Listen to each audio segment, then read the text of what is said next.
Imagine a country in the heart of Africa, struggling with poverty, climate change, and political instability. Now imagine its young leader announcing a bold plan, planting 20 million cashew trees to fight desertification, boost the economy, and create jobs.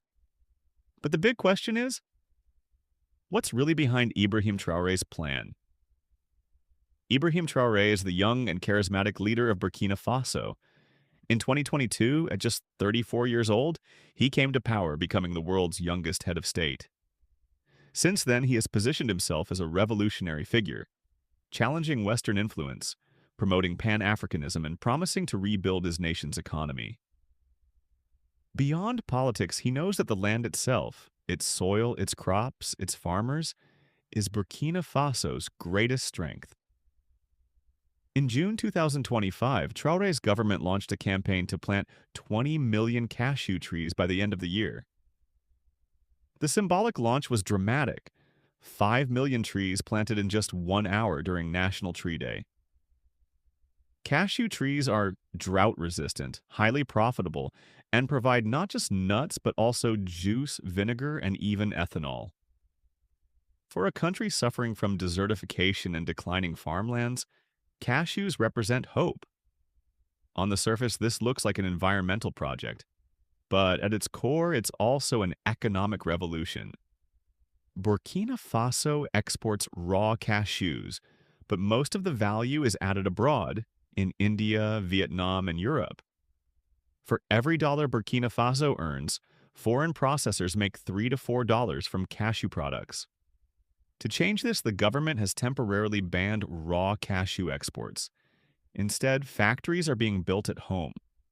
In Penny, a new cashew apple processing plant worth $11.5 million is under construction. Once completed, it will process 5,000 tons of cashew apples annually into juice, vinegar, wine, and ethanol. This is about creating jobs, value addition, and reducing dependency on imports.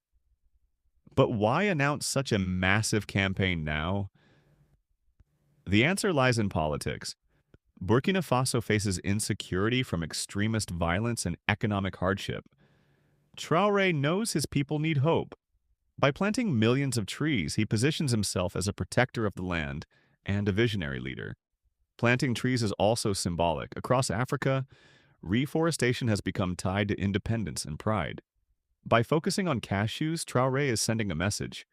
We can build our future without depending on the West. For farmers, cashews mean opportunity. With subsidies, training, and low-interest loans, small-scale farmers, women, and youth are encouraged to join. The African Development Bank reports over 27,000 hectares of plantations already created. If successful, thousands of families could escape poverty, new industries could rise, and rural migration might slow down. But big dreams come with big challenges. Planting 20 million trees is one thing, keeping them alive is another. Without irrigation and maintenance, many seedlings may die. There are also questions of markets. Can Burkina Faso absorb all this production? Will the products actually sell? The export ban could hurt farmers if factories are not ready. And above all, political instability and security threats remain serious risks.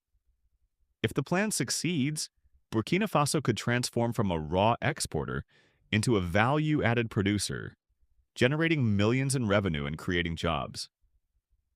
Millions of trees would also combat desertification and support the Great Green Wall initiative across the Sahel. But if it fails, it risks being remembered as another grand promise that never came true. So, what's really behind Ibrahim Traoré's plan? It's about more than trees. It's about power, politics, pride, and the promise of a new African future. Only time will tell if Burkina Faso can turn this vision into reality. What do you think? Is this a genuine step towards development, or just a political show? Let us know in the comments below, and don't forget to like, share, and subscribe for more deep dives into Africa's biggest stories.